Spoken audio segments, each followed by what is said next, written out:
เจ้านะเป็นประจำทุกวันนะฮะเจริญพรครับผู้อำนวยการสถานีวิทยุสทลำปางเขาคนเดือนอินตะเป็นต้นคุณกาญจนาอินทา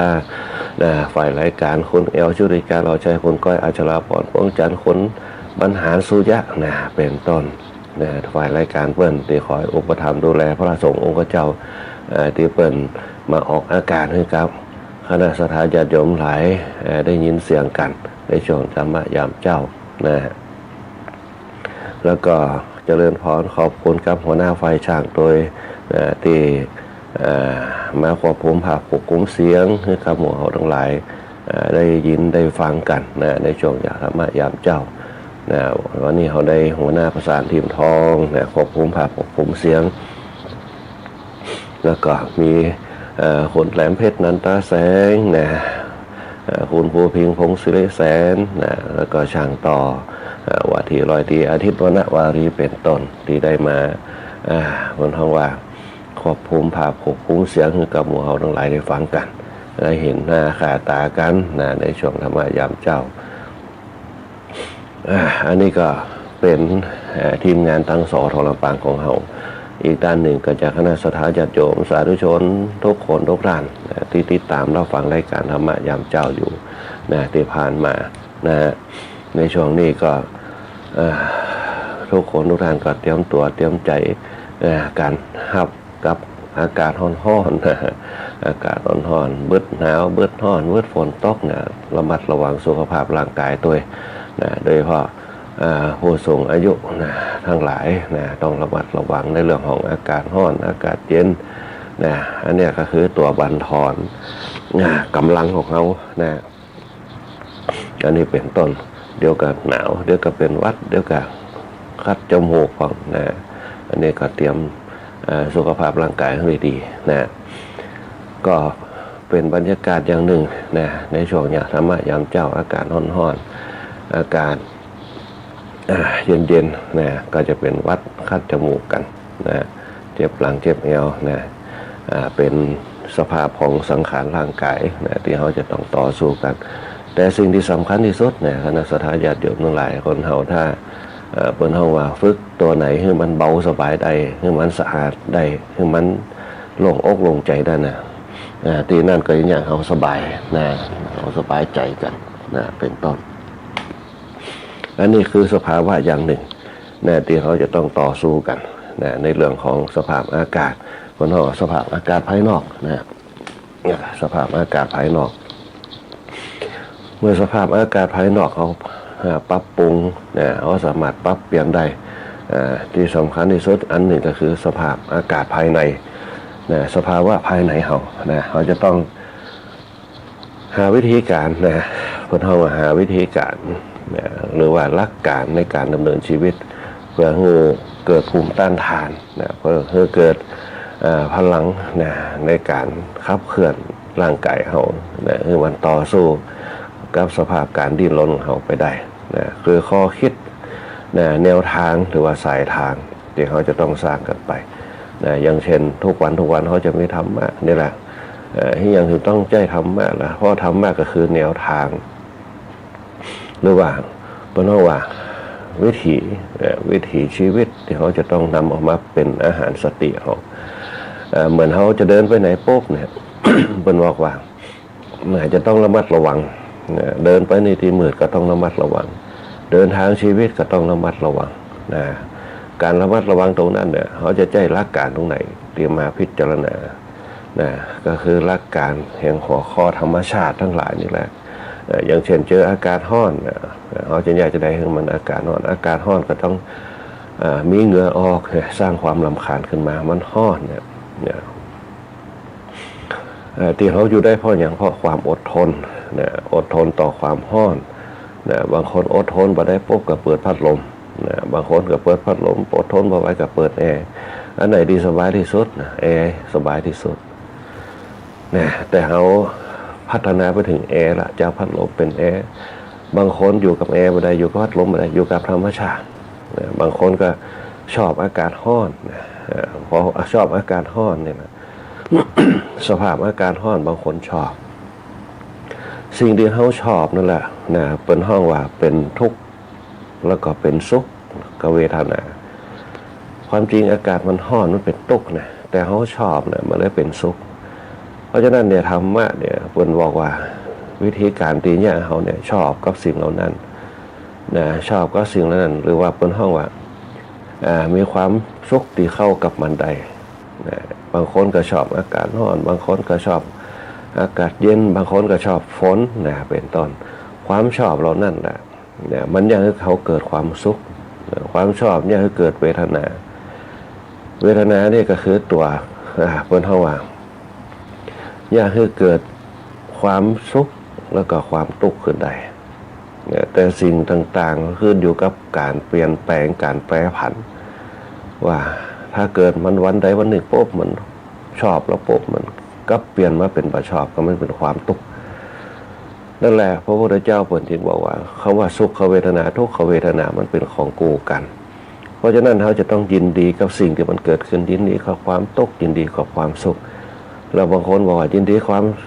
ทุกข์มันจะได้ถึงยินดีด้วยเนี่ยถ้าเขายินดีกับความทุกข์ไปปุ๊บมันก็บ่เดือดร้อน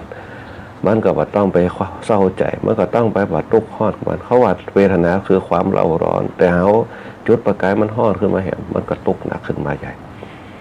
นะอันนี้เป็นต้นเหมือนกับเขาอยากกินข้าวบางคนอยากกินข้าวนักปุ๊บเนี่ยจนพอจะเป็นปีเนี่ยจะเป็นล้มคือใดเพราะเวทนามันเกินเวทนาไปละมันเกิดความทุกข์ขึ้นมาละเวทนาคือความอยากนะอยากแล้วหิวเนี่ยเกิดบันดาลขึ้นมาว่าต้องกินคือใดว่าบ่กินได้จะเป็นปีเป็นล้มละนะอันนี้คือความทุกข์ละแต่ถ้าเขาเฉยกับสิ่งเหล่านั้นปุ๊บเนี่ยกินก็คือกินนะอยากก็คืออยากใจเย็นๆเข้าไว้เอาฝึกเข้าไปเนี่ยเหมือนกับเขาเป็นภูมิแพ้เนี่ยภูมิแพ้เกสรดอกไม้ภูมิแพ้กับอากาศเนี่ยภูมิแพ้กับฝุ่นทั้งหลายเนี่ยเขาอยู่กับภูมิแพ้ได้ปุ๊บเนี่ยมันก็เนี่ยเขาอยู่กับมันได้บางคนอยู่จนบ่ม่วนเมาหัวเมาเวียนหัวเวียนเก้าขนาดนั้นแต่ถ้าเขาอยู่กับมันได้เอาผ้าปิดหูดังเหี้ยหรือว่าก่อยๆซึมซับมันเปลี่ยนหน่อยคือมันหู้จักกับภูมิแพ้เรานั่นนะซึมซับเข้าไปก่อยๆที่หน่อยเหมือนกับย้ำเป็นละอ่อนเขาบ่ชอบมันหมูกินมันหมูแล้วจะเมาหัวนะบางคนกินอย่างว่าใครได้เป็นละอ่อน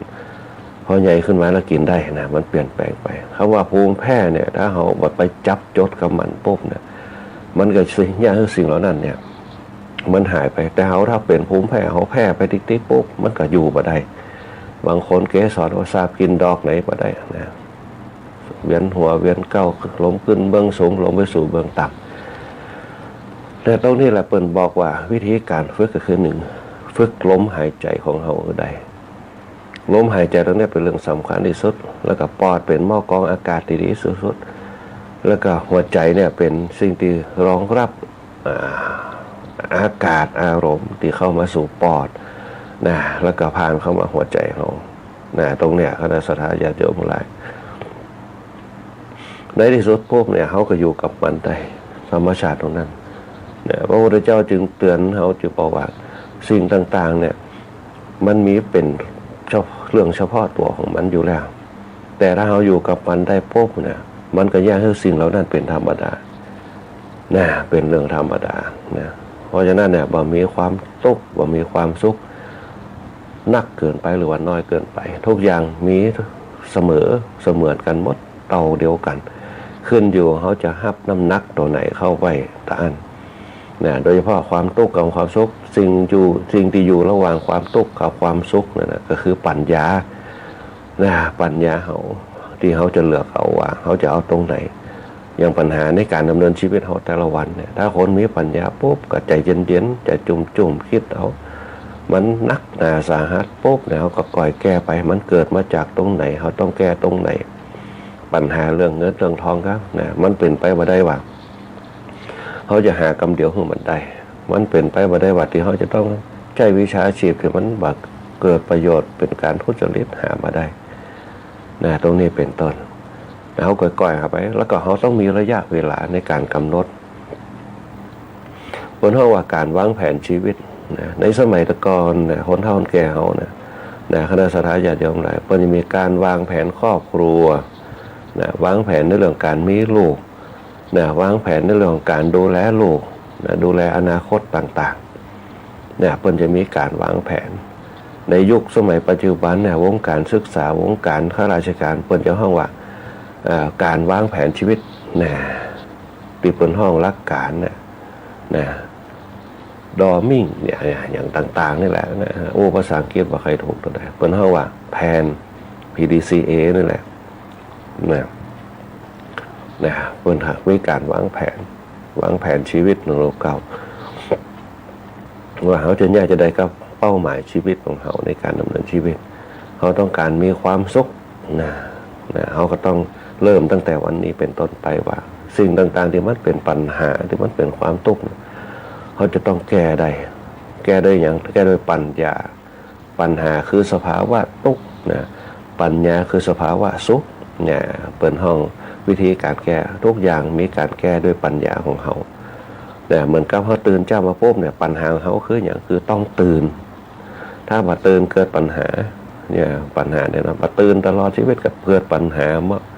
เนี่ยตื่นขึ้นมาปุ๊บเกิดปัญหาละปัญหาคืออย่างเปิดผ้าห่มต้องลุกมาบิดขี้ข้านต้องเปิดประตูต้องเดินออกลุกจากเตียงขึ้นมาไปล้างหน้านะปัญหาแต่ถ้ามันไม่ปัญหากันนอนเฉยๆนะเกิดมาสบายมีคนอุ้มไปอาบน้ำมีคนมาแปรงฟันเนี่ยสบายที่สุดเพราะฉะนั้นเนี่ยความสุขกับความทุกข์มันเป็นคู่ขนานกันนะเขาจะได้บ่เฮือมันเกิดความทุกข์นั้นนะก่อนที่จะเกิดความทุกข์มันก็ต้องมีเวทนาก็คือปัญหานั่นแหละนะแก้ปัญหาตรงนี้ได้นะอันนี้เป็นห้องวิชาการน้อยหนึ่งนะในการดำเนินชีวิตเขาเมื่อว่าที่ไหนก็ตามมีทุกหย่อมยาปัญหาตัวเองก็ยังมีเลยปัญหาในปากเขาเล่นกับฟันยังมีปัญหาสายตาก็มีบางคนแก่ตัวมาปุ๊บมาขยี้ได้หันอย่างชัดเจนต้องขยี้ตาตื่นเจ้ามาปุ๊บสายตาหัว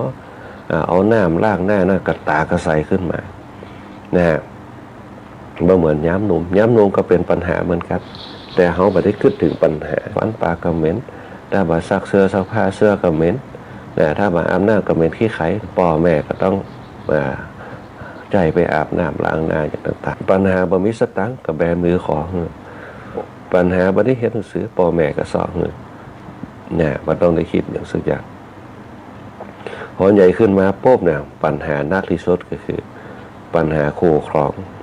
ก็คือคู่ชีวิตที่อยากได้เนี่ยคู่แข่งก็คือเรื่องทรัพย์สินเงินทองนะเริ่มมีมาละย้ำหนุ่มขึ้นมาปัญหาเกิดขึ้นมาเริ่มเกิดขึ้นมาเพราะใหญ่ขึ้นมาพวกปัญหาเรื่องเงินเรื่องทองปัญหาเรื่องที่อยู่อาศัยปัญหาเรื่องอำนวยความสะดวกทั้งหลายแต่ถ้าเขาตัดปัญหาได้ให้เกิดปัญญาค่อยเป็นค่อยไปนะการเริ่มต้นการวางแผนชีวิตของเขาเนี่ยอย่างเช่นเขาจะได้ให้มันมีบ้านนะเขาก็วางแผนเอาไว้เขาทำงานได้เงินเดือนเท่าไหร่เขาต้องวางแผนเอาไว้นะอันนี้เป็นต้นเขาอยากให้มีรถเขาก็วางแผนเอาไว้ต้องมีวางแผนเพราะเขาไม่ได้เกิดมาในรากฐานของผู้ร่ำผู้รวยพอมีเงินทองเขาก็ต้องวางแผนชีวิตเพราะว่าการสะสมทีละน้อยเนี่ยเปรียบเสมือนปวกที่สร้างที่อยู่อาศัยวางแผนชีวิตของเขาปีนี้ครับความจริงการวางแผนชีวิตเนี่ยเป็นการต่ออายุเขาไปเลยก็ว่าได้ปีนี้เขาเอารถก่อนปีหน้าเขาแปลงบ้านปีหน้าเขาแต่งงานปีหน้าเขามีลูกกันวางแผนชีวิตเอาไว้เป็นสเต็ปไปแล้วก็วางแผนชีวิตของลูกเก่าให้มันเกิดความสุขที่สุดให้มันอยู่ด้วยกันได้จะได้ให้มันอยู่ด้วยกันได้วางแผนชีวิตทางก้าวหน้าธรรมะเพิ่งกระตึงมีทุกชีวิตมีการวางแผนและมีทางก้าวหน้าการดำเนินชีวิตสิ่งที่สำคัญที่สุดเนี่ยเขาอดทนทำอดทนจนโลกมาเป็นธรรมะละเพราะฉะนั้นการวางแผนชีวิตมันต้องอยู่กับความอดทนมันจะด้วยความเพียรที่อย่างคนเขาถึงบอกอดทนนะที่อย่างเขาถึงมีความเพียรบางคนเนี่ยทำไป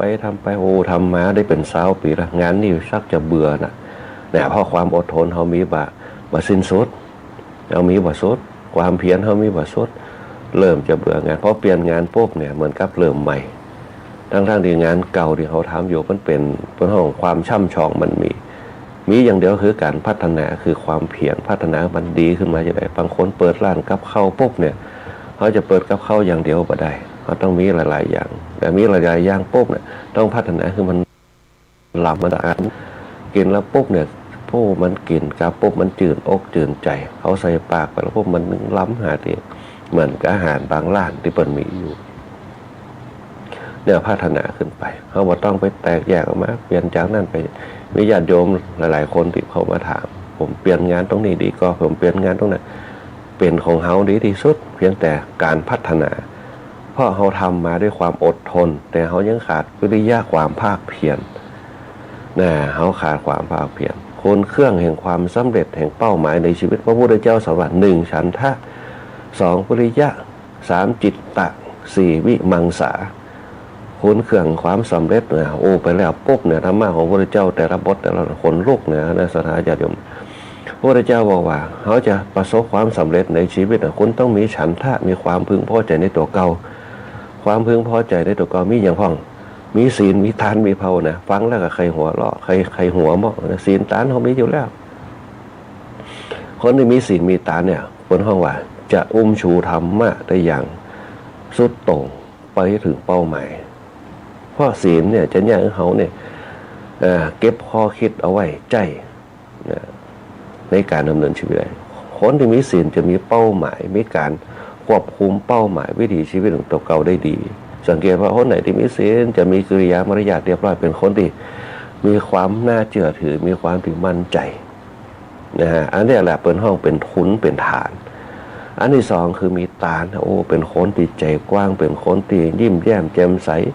บ่ตกบ่ห้อนบ่มีอย่างเสียมีอย่างเก็บไว้ทางไหนเนี่ยเก็บไว้ทางไหนอันที่สามเจริญนะมีเก็บไว้ทางไหนอย่างพอปุ๊บบ่เก็บไว้ลึกเข้าไปถึงจิตเขาเก็บไว้ที่ในใจ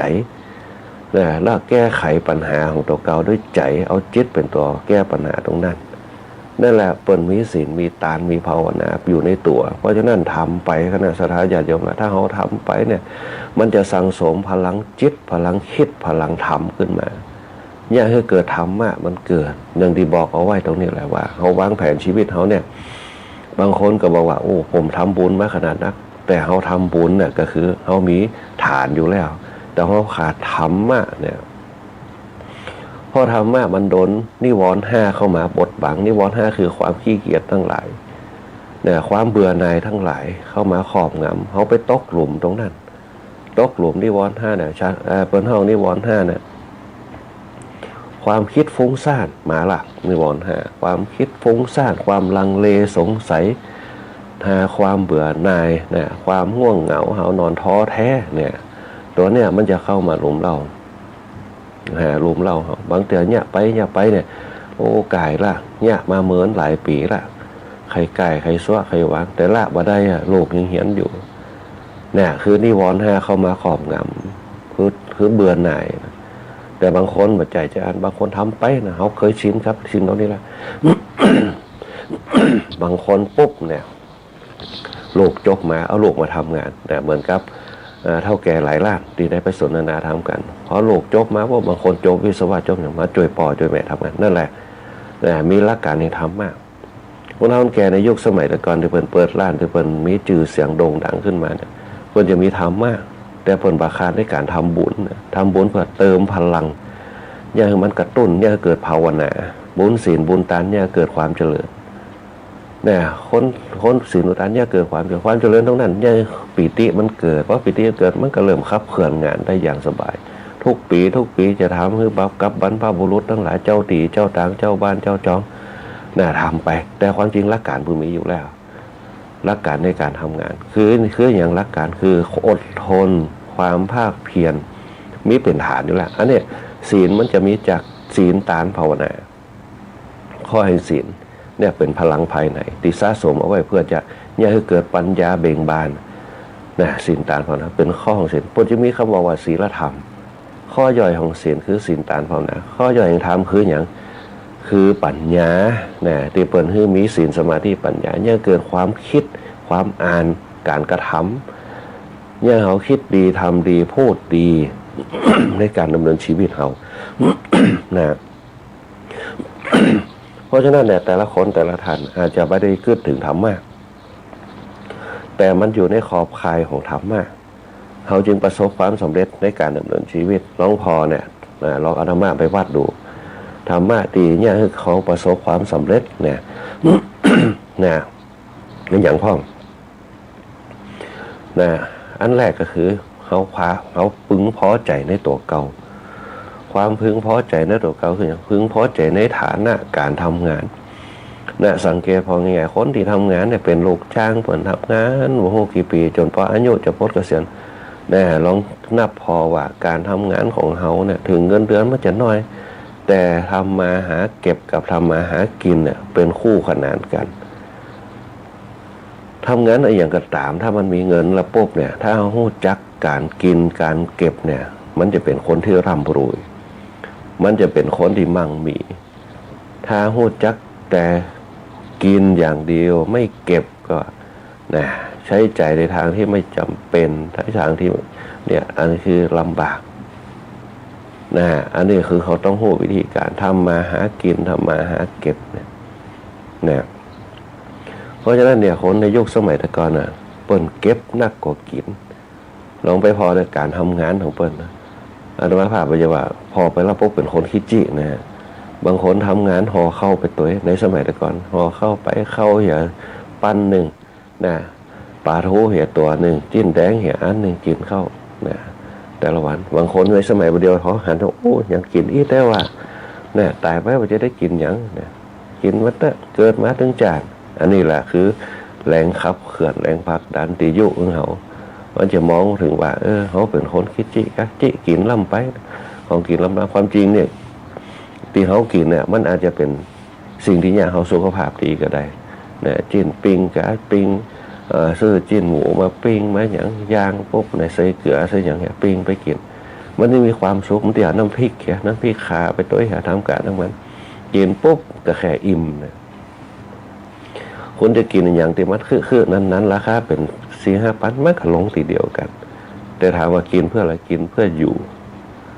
เนี่ยอันนี้เป็นคนสมัยก่อนเนี่ยเป็นกินกันแล้วก็ทำงานอาตมาเห็นคนเอาแก่ที่เป็นเนี่ยการกันนะเป็นห่อเข้ามากินนั่งกินกันเป็นหมู่พอดีเดินไปเนี่ยบางเตี่ยไปไหนก็เดินไปเห็นวิถีชีวิตเนี่ยบางคนก็นั่งกินเลิกงานปุ๊บก็เข้าร้านเนี่ยบางคนก็เข้าร้านเข้าอย่างเนี่ยเป็นต้นนะอันนี้ก็เป็นมีสตังค์เป็นก็ไปกินกันนะแต่ที่เป็นแบบมีสตังค์บางคนกับห่อเข้าไปแต่เก็บหอมรอมริบไปนะถ้ามีสตังค์ไปปุ๊บเขาก็ว่ากันในวิถีชีวิตเป็นมีเป้าหมายของเป็นนะในยามที่เขาตุกเขาจนเขาก็เก็บหอมรอมริบไปก่อนนะเก็บหอมรอมริบไปนะอันเนี้ยก็คือวิถีชีวิตในการเก็บหอมรอมริบนะมันจะไปตรงธรรมะที่พระพุทธเจ้าสอนเอาไว้คุณเครื่องความสำเร็จนะคุณเครื่องความสำเร็จในการทำงานในการดำเนินชีวิต1ความพึงพอใจนะความพึงพอใจนะในตัวเขาปัจจุบันทำงาน วัน300นะการน้ำมันวันหนึ่งกับ30กินข้าว50นะ80ล่ะนะการน้ำแหม10นะอันนี้ปลาไปตัวใดล่ะ90ล่ะนะอันนี้เป็นต้นนะหน้าที่นี่กิน2คาบนะปลาไปตัวใดล่ะนะถ้าเขาคำนวณการใช้ชีวิตเนี่ยแล้วก็เขาเริ่มวางแผนในการดำเนินชีวิตเนี่ยนะอดเปรี้ยวไว้กินหวานเนี่ยใจทำนองเนี่ยเขามีเงินมีทรัพย์สินที่สะสมเนี่ยเริ่มสะสมกันอดตุกเอาเหี้ยสัก3 ปีเนี่ยรถไปทำงานนะปีหน้าเขาจะเอารถในสมัยเดียวมีสิ่งหล่อใจน่าคือพรผ่องหยังผ่องเนี่ยตอนนี้แหละสำคัญต้องคิดหน่อยขึ้นมาแหมเนี่ยต้องพังแผนให้ดีๆเนี่ยพรกะดอกพุทธบ่นี่กะโดยเฉพาะแหมอันหนึ่งตีห้ามเนี่ยเด็ดขาดก็คือ บนห้องกู้รายวันที่เป็นปัญหากันนะความจริงกู้มันก็ไม่มีปัญหาหรอกแต่ถ้าเขามีวิธีคิดนะแก้ไขปัญหาได้แต่ไอ้สิ่งที่มันจำเป็นเนี่ยเขาต้องไปเนี่ยเด็ดขาดเนี่ยด้วยตัวเขาเอง1บ่เป็นหนี้บ่นะดีที่สุด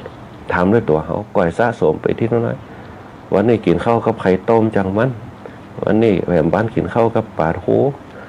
ปิ้งกับจังมันแถมวันกับกินทิศปิ้งกับจังมันกินน้ำพริกกับจังมันแต่ในระยะเวลา3 ปีเนี่ยที่เขาวางแผนชีวิตเนี่ยเพื่อนเขาวางแผนชีวิตเขาที่เขาจะเก็บเงินนะจากเขาเดือน300เครื่องกินเขาตัดออกไปเขาเหลือการน้ำมันลดวัน30 บาทวัน50ก็ว่าไปอย่างน้อยเขาก็เหลือละ200วันตีไว้วัน200ปุ๊บเนี่ยเขาก็ดกได้เดือนเท่าไหร่อันนี้เขาตีราคาเนี่ยไว้คือเป็นโครงสร้างบางคนอาจจะได้หนักกว่านั้นก็ได้ยิงได้วัน400เขาก็เก็บเพีย300ได้วัน500เขาก็เก็บเพีย400นะอันนี้เป็นต้นอย่างน้อยเขาก็ได้ละ30 วันเนี่ยเขาพักผ่อนแถววันหนึ่งเนี่ยวันติดตัดไป4 วันก็เหลือ27 วัน26 วัน26ก็คูณเข้าไปคูณ2เนี่ยเข้าไปเนี่ยอันนี้คือเขาคูณเข้าไปแล้วเนี่ยคือสูตรของการพัฒนาชีวิตเขาวางแผนไว้แต่เนิ่นๆงานกินกันตานเขาก็ทำในขณะที่เขามีน้อยเขาก็ทำน้อยแบ่งกินแบ่งเก็บแบ่งตานแบ่งเจ็บป่วยคือใดแบ่งสารปันส่วนในชีวิตนั่นเองเอาไว้ย้ำเจ็บเป็นป่วยไข้เนี่ยงานกินงานตานเขาก็ปั่นไปเนี่ยเอากำลังภายในเอาไว้เนี่ยเขาบ่เดือดร้อนเขาก็ยินดีกับสิ่งเหล่านั้นที่มันเกิดขึ้นเนี่ยมาตกบ่ห่อนมีกินได้กินก็เปิดมีตานได้ตานก็เปิดนะมีเก็บก็ได้เก็บก็เปิดเขาล้อมันเบ่งบานเหมือนกับต้นไม้นะที่มันมีผลที่เขาปลูกไว้มันไม่ได้ปลูกวันเดียวแล้วมันออกดอกออกผลนะมันจะต้องใช้ระยะเวลาเป็น3 ปี4 ปีเนี่ยเหมือนเขาจะปลูกเปล่าๆเนี่ย3 ปีเนี่ยแน่นอนบางคนอาจจะได้กินละ4 ปีเนี่ยแต่ปลูกปีนึงคงไม่ได้กินง่ายๆเนี่ยปลูกมะม่วงก็เหมือนกันเนี่ยปลูกเดือนเดียวเนี่ยคงจะไม่ได้กินนอกเว้นว่าเอาต้นที่มันมีหน่วยขึ้นมาที่ร้านแต่ถามว่าต้นที่มันมีหน่วยมาตัวที่ตามร้านต่างๆมากับแปลงของละกาหนึ่งเป็น200-300มีหน่วยเสร็จแล้วนะอันนี้เป็นต้นเอากรอบคนเดียวมากกับ5 บาท10 บาทนี่แหละคือการวางแผนชีวิตเป้าหมายถ้าคนเขามีธรรมะเนี่ยจะมีหลักการในการวางแผนชีวิตในการเก็บเงินเก็บทองในการอยู่ในการเก็บเงินเก็บทองเนี่ยสำคัญที่สุดเพราะชีวิตเจ้าบ้านเนี่ยเรื่องเงินเรื่องทองเป็นเรื่องปากเรื่องต้องเนี่ยถ้าเขาวางแผนได้ดีเนี่ยแล้วเขาใจในทางสุจริตที่สุดหาเงินมาด้วยทางสุจริตเนี่ยอันนี้คือพ่อว่าวิธีการ หรือว่าแนวทางโครงสร้างในการวางแผนชีวิตนะพระพุทธเจ้าสอนว่าเขาต้องพึงพอใจเนี่ยสิ่งเหล่านี้ที่เขากำหนดไว้เขาวางแผนวางเป้าหมายนั่นคือความพึงพอใจในตัวเขาอันนี้คือฉันทะคือความพึงพอใจในตัวเราเขาเกิดมาเป็นที่เขาไม่ได้เกิดมาเป็นคนหล่ำคนรวยเขาเกิดมาเป็นคนตกจนเขาเกิดมาเป็นคนที่ต้องดิ้นรนเขาพึงพอใจนะยินดีในตัวเขาเนี่ยอย่างน้อยเขามีบุญได้มีมือมีเท้ามีสมองมีตาตีดิ้นรนได้ตีทำอย่างใดยังดีกว่าบางคนบางท่านที่เปิ่นบ่มีตีนมีมือมีเท้าเปิ่นต้องดิ้นรนขึ้นมาแหมยิ่งกว่าเขาได้สร้างก็มีคนเขาบนโลกมนุษย์เขาเนี่ยมีสปะบ่มีแขนบ่มีขาเปิ่นก็ดิ้นรนใจปากของเปิ่นใจสายตาของเปิ่นใจบุคลิกของเปิ่นต่อสู้ในการทำงานอันเนี้ยก็คือการดิ้นรนในการดำเนินชีวิตแต่สิ่งที่สำคัญที่สุดคือหลักการแนวทางแล้วก็คติธรรมที่เขาจะวางเป้าหมายชีวิตเขาพระพุทธเจ้าบอกว่า1ฉันทะ2ความฉันทะคือความพึงพอใจ2วิริยะก็คณะสัตยาญาติโยมวิริยะคืออย่างวิริยะคือความภาคเพียรความพึงพอใจมันจะประกอบไปด้วยอย่างประกอบไปด้วยความอดทนที่เขามีอยู่เขาอดทนสร้างขึ้นมากับมือแล้วปุ๊บเนี่ยเขาจะต้องอยู่มันถือใดในบ้านหลังนั้นใจมันถือใดในกับรถกันนั้นอันนี้เป็นห้องอดทนและเนี่ยให้เกิดความพึงพอใจตามมานั่นก็คือความภาคเพียรสิ่งตรงนี้แหละความภาคเพียรวิริยะความภาคเพียรนี่แหละสำคัญมากถ้าเขาคุมอยู่ได้ตลอดปุ๊บเนี่ยจะเป็นคนที่ทำอะไรอย่างก็ประสบความสำเร็จวิริยะความภาคเพียรพระพุทธเจ้าสอนว่าคนจะล่วงทุกข์ได้ด้วยความเพียรมนุษย์ทั้งหลายจะล่วงความทุกสิ่งทุกอย่างทุกเห็นทุกกินทุกอยู่ด้วยความภาคเพียรแม้แต่ความทุกข์ทั้งหลายเขาอยากจะพ้นทุกข์ด้วยความภาคเพียร วิริยะทุกขะมัจเจติคนจะล่วงทุกข์ได้ด้วยความเพียรเพียรสร้างความสุขเพื่อละลายความทุกข์นะบางครั้งถึงมันจะมีความทุกข์แต่อาศัยความเพียรมันเกิดในจิตใจมันก็ชุ่มชื่นโอ้เขาบอกว่าทุกอย่างทำเหมือนกับคนเขาขึ้นก็ว่าเป้าขึ้นก็ว่าตานเนี่ยคนสมัยประเดียวเนี่ยมิได้ก่อนเนี่ยตาขึ้นเลยบางคนขึ้นมาจางเอาปีตานเนี่ยคนเขาเนี่ยมีความอดทนเป็นตีจังตีปึงคนเฒ่าคนแก่เขาเนี่ยความภาคเพียรเป็นเลยมีสูงแน่เนี่ยขึ้นเอาบัตตานมากินฝั่งเอาหน่วยตานมากินขึ้นเอาปีตานมากินแหมย่ำป๊อดแตงขอตานเนี่ยคือมันงามเลยนะอันนี้เป็นต้นเพราะอย่างเพราะความเพียรคนในยุคสมัยแต่ก่อนเปิ้นอาจจะบ่ฮู้หนังสือเปิ้นอาจจะบ่ฮู้ธรรมะแต่อาศัยธรรมะคือธรรมชาติมันเกิดในจิตของเปิ้น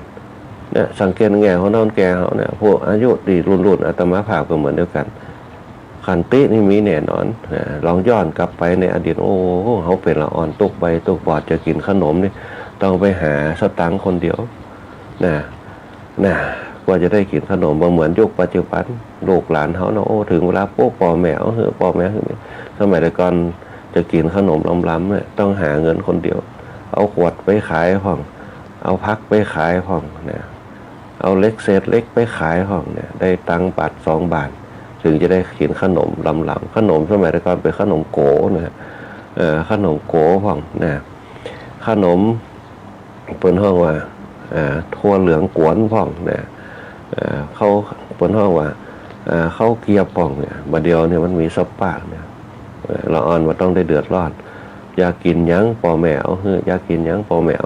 แต่ก่อนสมัยเป็นละอ่อนหันใส่ขนมนี่ปุ๊บหันเปิ้นกินเนี่ยเขาต้องเก็บสตังค์ละเนี่ยไปเก็บกระดาษป่องเอามาพับไว้เนี่ยอันนี้คือสมัยเขาเป็นละอ่อนเนี่ยเปิ้นห้องว่าคนในสมัยแต่ก่อนเนี่ยมันจึงมีวิธีการสร้างชีวิตเนี่ยของตัวเก่าประสบความสำเร็จเพราะอย่างเพราะความอดทนเพราะวิริยะความภาคเพียรอย่างที่บอกตรงเนี้ยเนี่ยเขาอยากประสบความสำเร็จในชีวิตหนึ่งเขาจะต้องมีความพึงพอใจในตัวเก่าก่อนยิ่งในโลกปัจจุบันเนี่ยถ้าคนเขาบ่พึงพอใจในตัวเก่าเนี่ยจะเป็นคนที่ใจใหญ่กว่ากระเป๋า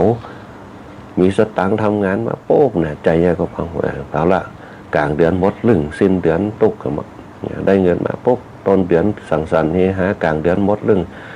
ปลายเดือนหน้าซอยเงาหวยละเป็นต้นมันเลยบ่มีเก็บอันนี้เป็นต้นเขาต้องหู้จักกินกับเก็บความพึงพอใจของเขาตัวแล้วก็ความภาคเพียรพอมีความภาคเพียรปุ๊บมีความตั้งมั่นคนสมัยแต่ก่อนคนมีความตั้งมั่นเปิ้นเนี่ยการอย่างต่างเปิ้นมีความตั้งมั่นถึงมาจบวิศวะถึงมาจบปริญญาตรีขึ้นมาเปิ้นมีความตั้งมั่นเพราะเปิ้นมีทุนร้อนก็คือมีความเชื่อมั่นในตัวเก่าอยู่แล้วหลังจากที่เขาผ่านทำบุญกินบุญทานเกิดผลกับตัวเขาจะได้มันมาเกิดผลเป็นรูปธรรมหรอกมันเป็นเกิดผลรูปนามธรรมอย่างคนเขาเนี่ยมีวิชาติดตัวเอาตัวรอดวิชาตัวรอดสังเกตพอง่ายๆคณะสัตยาญาติโยมไหนลองพอตั้งบ้านเขาเนี่ยปอหลวงแม่หลวงเขาเนี่ยว่ามีความหู้สูงสักอย่างบางคนคิดเลขได้เก่งมากคิดป๊อบแป๊บได้ละบางคนแต่งสวยกาบได้เก่งมากบางคนเอาหญ้าได้เป็นปอหู้กี่ให้บางคนไถนะได้เป็นหู้เป็น10 ใหม่บางคนบกดินได้คดลุ้มอย่างใดปลูกผักกาดได้ลองเป็นสมัยละอ่อนบัดเดียวบ่ได้นะคนเฒ่าแก่เขาอย่ายกสมัยแต่ก่อนเปิ้นมีความตั้งมั่นเปิ้นมีพื้นฐานความอดทนเปิ้นมีพื้นฐานความภาคเพียรความตั้งมั่นความตั้งใจมันจะเกิดกับตัวตนของเปิ้นเปิ้นมีความตั้งใจหยังทำการทำงานสร้างรักสร้างฐานเอาไว้ให้หยังเอาไว้ให้ลูกให้หลานเปิ้นฟังจากนั้นเปิ้นมีวิธีชีวิตของเปิ้นพอได้ละจากโลกนี้ไปจะเป็นจะได้ก็ตามคือมันทำบุญคือเขาคือมันได้จัดงานศพคือเขาคือมันได้มีชีวิตอยู่ยืนยาวสืบวงศ์ตระกูลไปคนเฒ่าแก่ว่ามีภูมิความรู้สูงแต่วางแผนชีวิตได้อย่างน่าถึงที่เปิ้นเฮาวิสัยทัศน์ก้าวไกลคนเฒ่าแก่เขามีตีให้ตีนาไม่เผื่อหยังไปให้ลูกให้หลาน นักศรัทธาญาติโยมลองไปนึกพอบางคนมีตีมีอย่างนักๆเลยนะที่บนเสื้อเอาไว้ย้ำหนุ่มย้ำอย่างเอาไว้อย่างเอาไว้ให้บรรพบุรุษหรือเอาไว้ให้ลูกให้หลานนะในวันข้างหน้าจะให้วันพระบุรุษเนี่ยเหมือนกับเฮาในยุคปัจจุบันเป็นดีมีห่างได้เนี่ยเพราะบรรพบุรุษได้สร้างเอาไว้เฮาเนี่ยเกิดมาจากความตั้งมั่นของเปิดความตั้งใจเปิดเนี่ยไอ้ที่บาทสี่หุ่นเครื่องความสำเร็จฉันทะวิริยะจิตตะวิมังสาเนี่ยความตั้งมั่นสุดท้ายแล้วปุ๊บเนี่ยมันเกิดการทบทวนสิ่งต่างๆที่เขาทำมาก็คือวิมังสาพิจารณาทบทวนถึงเหตุถึงผลถึงการกระทำการใจต่างๆที่เขาลงทุนมาเนี่ยมันเป็นผลมันเป็นจะไดเนี่ยเศรษฐกิจปัญหาในการดำเนินชีวิตในการค้าขายเหมือนอย่างที่อนุภาพได้กล่าวไว้ตอนต้นเขาทำของเขาดีอยู่แล้วคนเขาช่ำช้องอันไหนทำตรงนั้นเพียงแต่ขาดการพัฒนาเนี่ยอันนี้เป็นต้นเนี่ยเขามีกิจการเขาอยู่แล้วเนี่ยเขาเนี่ยได้อยู่แล้วตื่นเจ้ามาทำตามความรับเพราะว่าเนี่ยไม่อาจจะจ้าเนี่ยเริ่มต้นใหม่เนี่ยบางคนก็ไปฝึกเป็นลูกน้องเปิดมาแล้วก็มาเปิดร้านเปิดอย่างกันเนี่ยเหมือนไปปุ๊บมันชินเนี่ยเป็นเนี่ยแต่สิ่งที่สำคัญที่สุดคือบนห้องว่าความเบื่อหน่ายมันเกิดอย่าให้มันเข้ามากำกายเนี่ยอาศัยขันติความอดทนวิริยะความภาคเพียรเพื่อเป้าหมายพอถึงเวลาปลดเกษียณตัวเก่าปุ๊บเอาลูกขึ้นมาแทนเอาอย่างขึ้นมาแทนนี่แหละบนห้องว่ามีความสุขที่สุดเดี๋ยวสืบแทนการแต่งงานว่าต้องได้ลงทุนอย่างเลยพ่อแม่แปลงไว้ให้หมดนะแต่ในยุคสมัยปัจจุบันพวกเป็นไปจานเนี่ยบางคนมีร้านค้าพวกยังไปปรึกษากับเท่าแก่เขาเนี่ยนั่งสนทนาธรรมกับเท่าแก่เขาเปิดร้านขายขัวอย่างต่างๆ2 เท่าก็อยู่กับร้านลูกหลานเห็นอยู่ต่างประเทศถามว่าจะมาสืบแทนการแต่งงานบ่มีนะบางร้านเปิ่นก็มีเนี่ยถ้าเปิ่นมีปุ๊บเปิ่นก็มีความสุขใจลูกเปิ่นมาสืบแทนสืบเนี่ยถามว่าที่ไปส่งเฮียนมาเนี่ยได้ผลได้อย่างก็เขาอาจจะบอกว่าเฮียนมาก็ไม่ได้ใจอย่างแต่ถามว่าเฮียนมาเนี่ยดึงได้ใจแน่นอนอาจจะไม่ได้ใจใบประกาศอาจจะได้ใจความโห่อาจจะได้ทักษะในการติดต่อสนทนาเจรจาเขาจะว่าบ่ได้นี่เป็นไปบ่ได้แต่มันอาจจะบัดตรงกับสายที่เขาได้ทำมาแค่นั้นเอง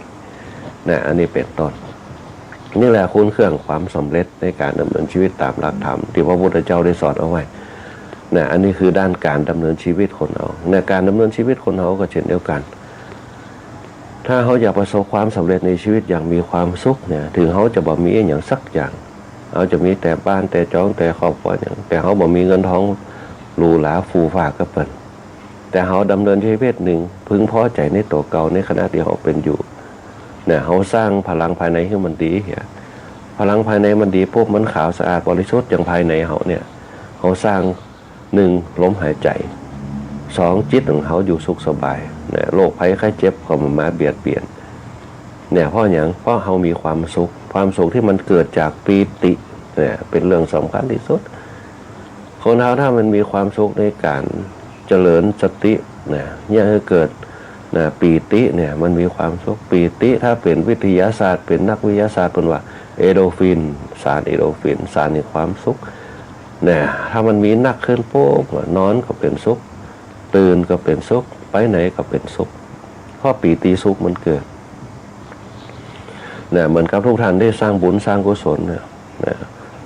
ไปไหนก็ติดเป็นนิสัยละทำบุญออกโรงทานของไปทำบุญวัดนั่นวัดนี่ได้ทำบุญ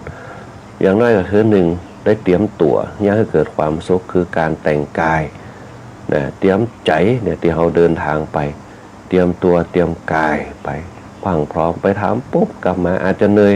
แต่เราได้ไปประจักษ์กับสายตาเราได้ทำตรงนั้นเราได้เกาะมา1อันละปีติเกิน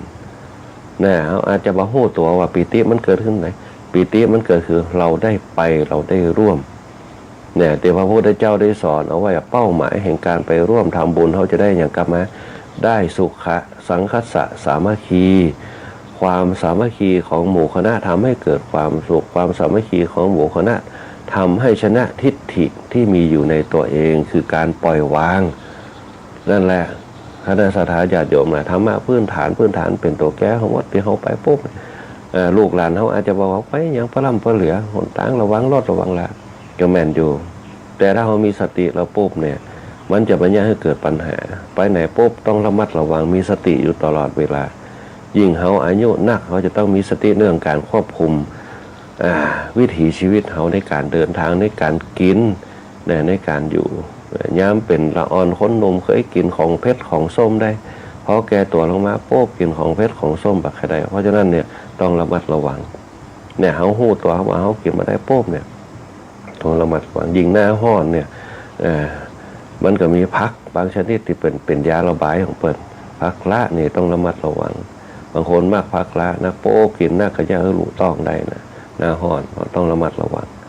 นี่แหละเขาจะต้องระมัดระวังโดยคนเฒ่าแก่เขาเนี่ย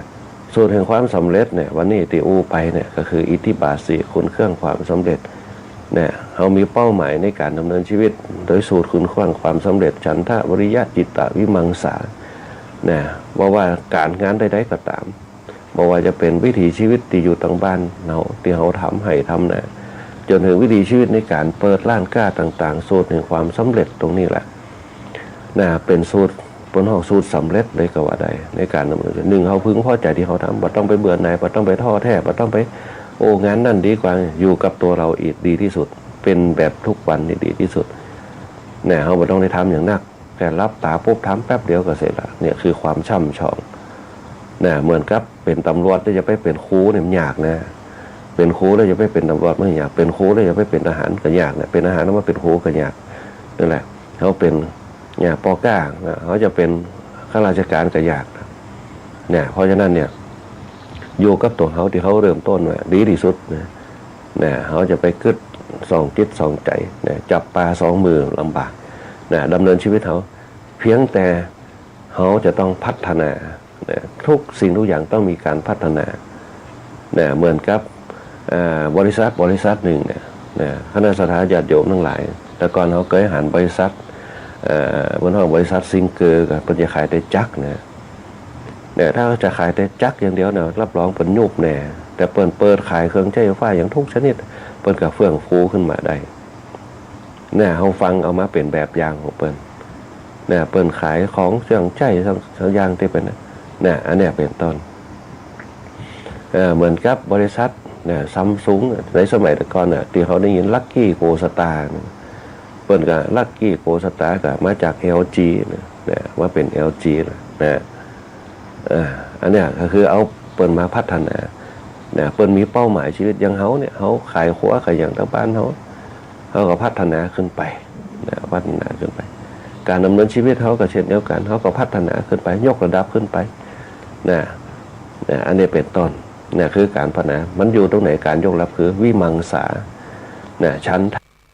ถ้าวิริยะวิมังสาพึงพอใจในตัวเขาพึงพอใจในสิ่งที่มันเป็นอยู่นะแล้วก็มีความเพียรในความพึงพอใจนั้นๆเพื่อไปสู่เป้าหมาย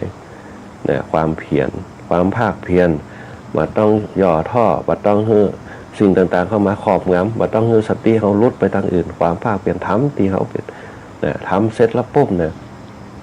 ตั้งมั่นในการทำตรงนั้นตั้งมั่นในการพัฒนาจนในที่สุดปุ๊บวันไหนที่คนนักขึ้นมาเต็มล้านเต็มอย่างขึ้นมานั่นแหละคือเป้าหมายมันเป็นพออย่างสูตรสำเร็จเขาเนี่ยทุกอย่างต้องละมุนละไม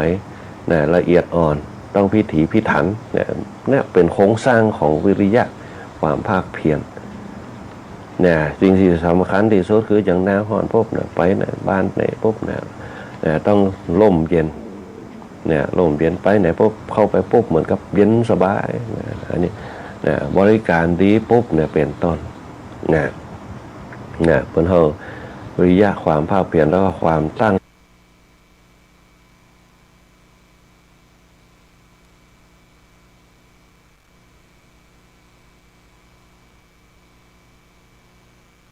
มั่นพัฒนาไป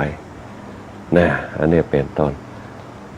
ไปที่ไหนปุ๊บเนี่ยมันเย็นมันจื่นใจมันเงียบมันสบายมันมีอย่างดีนี่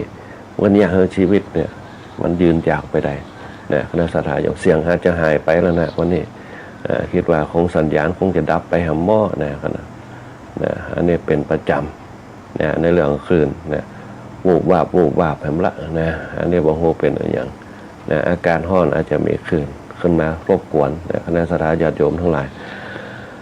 นี่แหละคือสูตรสำเร็จในการดำเนินชีวิตนะฉันทะความพึงพอใจวิริยะความภาคเพียรจิตตะความตั้งมั่นวิมังสาคือหมั่นพิจารณาอันนี้คือการดำเนินชีวิตในการต่อสู้ดิ้นรนเพื่อหาเงินหาทองต่อมาการดำเนินชีวิตของการอยู่ร่วมกันนะการอยู่ร่วมกันในสังคมการอยู่ร่วมกันในครอบครัวนะอันแรกก็คือต้องพึงพอใจในสิ่งที่เขาสร้างขึ้นมานะสร้างขึ้นมานะที่เขาสร้างขึ้นมาในการอยู่ร่วมกัน นะต้องมีความพึงพอใจนะถ้าเขาบอกพึงพอใจปุ๊บมันจะเกิดปัญหาเกิดปัญหาในการผลของความขัดแย้งต่างๆนะถ้าเขาบอกพึงพอใจนะตัดปัญหาความพึงพอใจนะบางอย่างแล้วก็อันที่สองคือพยายามความพยายามภาคเพียรพยายามสร้างเป้าหมายตัวเก่าให้ได้วิริยะความภาคเพียรนั่นแหละภาคเพียรสร้างให้มันดีขึ้นสร้างให้มันบ่มีปัญหาสร้างให้มันเกิดความสุขขึ้นมาวิริยะความภาคเพียรบ่ได้สร้างขึ้นมามีแต่ความทุกข์สร้างความสุขบางเตือพวกมันอาจจะหวานอมขมกืนคบเคี้ยวไขหัวกับบางเตือนะแต่เขาก็ต้องสร้างมันดีว่าทุกชีวิตเนี่ยมันเหมือนกับทะเลเนี่ยบางครั้งมันก็เงียบสงบบางครั้งมันก็ไม่คลื่นขึ้นมามันก็เหมือนกับชีวิตคนเขาแต่ละวันมีค่ำมีแจ้งเดี๋ยวก็ค่ำเดี๋ยวก็แจ้งเดี๋ยวเวลามันก็เปลี่ยนแปลงไปอันนี้เป็นต้นความภาคเพียรถือว่าสำคัญความภาคเพียรบางครั้งมันอาจจะตุกเพราะว่าสมเด็จพระเจ้าอยู่หัวรัชกาลที่ 9อาตมาเคยจำกรรมของเปิ้นไว้ตลอดที่เปิ้นเคยอู้เอาไว้ความตุกมันเหลือขนาดนับในการเป็นมนุษย์ในการอยู่รวมกันแต่สิ่งที่สำคัญที่สุดคือเขาจะแยกจะได้เมื่อมีความตุกเกิดขึ้นมาพระบาทสมเด็จพระเจ้าอยู่หัวเปิ้นก็บอกว่าทุกวันมันบ่ได้มีวันทั้งวันอยู่ตลอดชีวิตถ้ามีวันทั้งวันตลอดปีตลอดเดือนคงจะน่าเบื่อหน่ายที่สุดแต่ว่าวันต่อวันมันจะมีวันแล้วก็ค่ำถึงเวลาค่ำปุ๊บก็มืดขึ้นมานอนรับพักผ่อนการนอนรับพักผ่อนเป็นวิถีชีวิตของคนเขาที่ยังเขาผ่อนคลายบางคนก็บอกว่าโอ้มันนอนรับบ่ได้โคมตาบ่หลงอยากจะได้ตรงนี้แหละสำคัญที่สุดนี่แหละเพราะจิตเขามันบ่ตั้งมั่นมัวแต่เพราะว่าพะวงกับปัญหาสิ่งเหล่านั้นเพราะนั้นต้องก่อยเป็นก่อยไปก่อยฝึกทีละน้อยอย่างสี่สำคัญสุดจิตให้สงบเมื่อใดก่อนวิริยะเขามีความภาคเพียรมีจิตให้สงบเมื่อใดทำจิตให้สงบใจมันก็จะสงบตามแต่ทุกอย่างมันมีปัญหาหมดในตาเขาหันก็คือตัณหาสิ่งเดียวเขาห้ามโหปัญหาก็คือปัญหาแต่เขาจะแยกจะได้คือปัญหามันเป็นปัญญาคนเขาถ้ามันมีปัญญามันช่อมแก้ปัญหาได้ทุกอย่างมันมีทางแก้มีหลายผู้หลายท่านบนบอกปัญหามีไว้แก้ไม่ได้มีไว้กลุ่มมันก็แม่นอยู่บางคนมันแก้บ่ไหวมันต้องมีสิเพียงแต่ว่าเขาจะระบายปัญหาตรงนั้นออกมาได้ชัดเจนไหมแค่นั้นเองเอากลัวบางครั้งก็กลัวแฝงพายของกลัวเปิ้นหูของมันก็เลยมักหมมเพราะนั้นเปิ้นจึงมีคำว่าทานให้ปล่อยวางก็ได้สิ่งเหล่านั้นต้องปล่อยออกมาปล่อยออกมาก็ได้แล้วก็ตั้งต้นใหม่ตั้งต้นแล้วเริ่มต้นใหม่วางแผนชีวิตของตนตัวเก่าใหม่ให้มันดีขึ้นมาวางแผนในการที่มันเริ่มขึ้นใหม่เขาจะอยากจะมีความสุขความทุกข์เขามีอยู่แล้วแต่เขาต้องร่างความทุกข์ตัวนั้นโดยการสร้างความทุกข์เริ่มวางแผนชีวิตใหม่เริ่มวางวิถีชีวิตของตนใหม่คนเขามันมีวิถีชีวิตที่ดีอยู่แล้วเพียงแต่เขาลืมไปเหมือนกับเขามีกำลังเขามีอยู่แล้วแต่เขาใจในทางที่ผิดบ่ได้พลังภายในเขามีอย่างเขามีเพียงแต่ว่าเขาไม่ได้สร้างพลังมันเป็นกระแสเท่านั้นเองถ้าเขาพลังสร้างกระแสเขามันก็มีเป้าหมายชีวิตที่ดีขึ้นมาได้สู่สำเร็จในการดำเนินชีวิตคือของคุณเครื่องความสำเร็จอย่างที่บอกเอาไว้มันมีอยู่แล้วฉันทะวิริยะจิตตะวิมังสา3 ข้อฉันทะพึงพอใจในตัวเก่า ไผจะว่าจะได้กระตามเขาจะเริ่มต้นไหมมันจะตุกจะอยากจะตุกจะได้ทุกอย่างมันมีแน่นอนนะโลกธรรม8คนที่มันหันเขาที่วันจะว่านั่นวันนี้มีอยู่แล้วโลกธรรม8แต่เขาจะต้องเริ่มต้นชีวิตใหม่ในความพึงพอใจนั้นเพราะเราอยู่ด้วยตัวเราไม่ใช่อยู่ด้วยตัวเขาเกิดมาคนเดียวก็อยู่คนเดียวนะแต่เขามาหาเพื่อนหาครอบครัวหาโลกเท่านั้นเองนะอันนี้เขาต้องพึงพอใจในตัวเขาคนไหนตีต่อสู้ดิ้นรนได้นะนั่นแหละคือการชนะตัวเก่าการชนะทุกสิ่งทุกอย่างนะคนที่ตุกมาก่อนปุ๊บเนี่ยได้รับคำเสริญเยินยอเยอะแยะมากมายจากตุกขึ้นมาแล้วนะแต่เขาจะต้องมีวิถีชีวิตที่เป็นห้องว่ามีหลักการมีเป้าหมายเพราะเขามีฌานอยู่ในตัวเขาอยู่แล้วมียานของเขาอยู่แล้วเหมือนกับเขากึศจะกินข้าวนะกึศก็คือฌานกินข้าวก็คือยานนะข้าวก็คือวัตถุนามรูปนามนะกำกึศของเขาเนี่ยเป็นนามรูปที่เขาต้องการอันนี้เป็นต้นเขามีอยู่แล้วมีเป้าหมายแล้วเพียงแต่ว่าเขาจะตั้งเป้าหมายเขาจะได้นั่นเขาจะต้องตั้งเป้าหมายแห่งความสุขทำยังมีความสุขอยู่ยังมีความสุขกินยังมีความสุขนะเขาก็ต้องไปตามแนวทางของเขาที่เขาตั้งเป้าหมายไว้แล้วเขาจะประสบความสำเร็จในการดำเนินชีวิตฉันทะพึงพอใจในสิ่งที่ตนมีอยู่พึงพอใจในสิ่งที่ตนคิดพึงพอใจในสิ่งที่ตนทำพึงพอใจในสิ่งที่ตนพูดเนี่ยฉันทะพอใจในตัวเองรวบหมดแล้วก็ความภาคเพียรในความพึงพอใจนั้นๆเพื่อไปสู่เป้าหมายเนี่ยแห่งความตั้งมั่นที่เขาตั้งเป้าหมายเอาไว้สุดท้ายแล้วพิจารณาสิ่งที่เรากำลังจะทำไปข้างหน้าเราพิจารณาความสำเร็จที่เราทำมาตั้งแต่เริ่มต้นอันนี้แหละเป็นคุณเครื่องแห่งความสำเร็จสมประสงค์ในการดำเนินชีวิตแล้วชีวิตทุกคนทุกท่านจะมีแต่ความสุขมีความเจริญมีอายุวันนะสุขะพละปฏิภาณธนะสารสมบัติแน่นอนหลักการแห่งธรรมะในวันนี้พระพุทธเจ้าเป็นสอนเอาไว้เพราะคนที่จะมีอิทธิบาสีได้เนี่ยจะต้องมีพลังภายในที่ดีอยู่แล้วเหมือนกับทุกท่านเนี่ยสร้างพลังภายในศีลพลังทานพลังแห่งภาวนาแล้วก็พลังธรรมที่อยู่ในตัวเองทุกสิ่งทุกอย่างมันจะเป็น Amazing มันจะเป็นปรากฏการณ์โดนบันดาลเนี่ยเขาให้คิดได้มีเจตนาที่เนี่ยคือบรรลุเป้าหมายลงไปได้เพราะฉะนั้นสุดท้ายนี่ขอความสุขความเจริญจงมีแด่คณะสัตยาญาติโยมผู้ฟังทุกคนทุกท่านโดยที่เข้ามารวมรับฟังรายการธรรมะยามเจ้าในช่วงตอนเจ้านี่หลายผู้หลายท่านไม่ว่าจะเป็นคุณโยมสรวุฒิคุณโยมสวัยคุณโยมลาคุณโยมแม่ละวันคุณโยมแม่อภัยคุณโยมแดงหวานคุณโยมดาราสินเจียงสุริคุณโยมอุศรีคุณโยมมนชนกคุณโยมปานอมคุณโยมแสงเดือนคุณโยมกัญญาคุณโยมแม่เพ็ญศรีตัวคุณโยมยุทธนาคุณโยมเอราวัณคุณโยมบวรคุณโยมสังหาคุณโยมศรีพันธ์คุณโยมธนชาคุณโยมวิชิโกคุณโยมสมพรคุณโยมนวลศรีคุณโยมนพดลคุณโยมอาเม่งคุณโยมสมัครคุณโยมปานอมคุณโยมจันทาคุณโยมคำม้วนคุณโยมคนไกลบ้านคุณโยมสุภาพรคุณโยมโชคดีมีความสุขแล้วก็คุณโยมอารีคุณโยมกำไรทิพย์คณะสัตยาญาติโยมทั้งหลายก็อนุโมทนากับคุณโยมคุณแม่คุณป้าตัวที่มีกำลังใจในการดำเนินชีวิตโดยการใจธรรมะเราเรื่องชีวิตแต่ขอให้ประสบความสำเร็จในการดำเนินชีวิตโดยขอให้มีความสุขอายุวันโนสุขังพลังคุณโยมแม่ปนอมตัวแล้วก็คุณโยม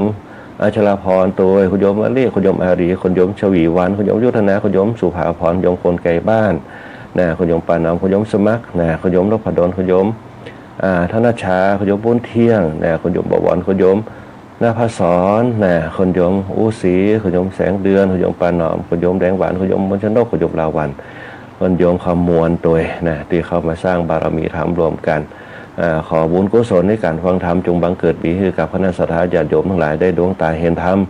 ได้พ้นจากความทุกข์พยันตรายเพศภัยต่างๆในการดำเนินชีวิตวันนี้อาตมาภาพพระครูบุญปริยัติยากรพร้อมครับช่างหัวหน้าฝ่ายช่างหัวหน้าประสานทีมทองขอผมผ่าผมเสียงเจริญพรครับคุณแม่สุรีตามบ้านตรงหัวจ้างโดยคุณแม่สลวยตามบ้านคัตริยาตัวพระครูพรนำมาใช้ตำบลมะไหลศิลาทองตุปีติขามโนพิโคตุพิอนันต์อภินันโทพิโคพระครูพิทักษ์ปริยัติพระครูวิจารณ์บริการคุณโยมแม่ปิ่นเพชรตั้งบ้านหม่อนหินแก้วตัวคุณป้านันทวดีตัวที่ฟังรายการธรรมะยามเจ้าทุกเสียงทุกสายตีเข้ามาสู่รายการธรรมะยามเจ้าวันนี้ขอเจริญพรลาด้วยเวลาแต่เพียงนี้โอกาสหน้าคนมาพบปะกันใหม่วันนี้ก็ขอเจริญพร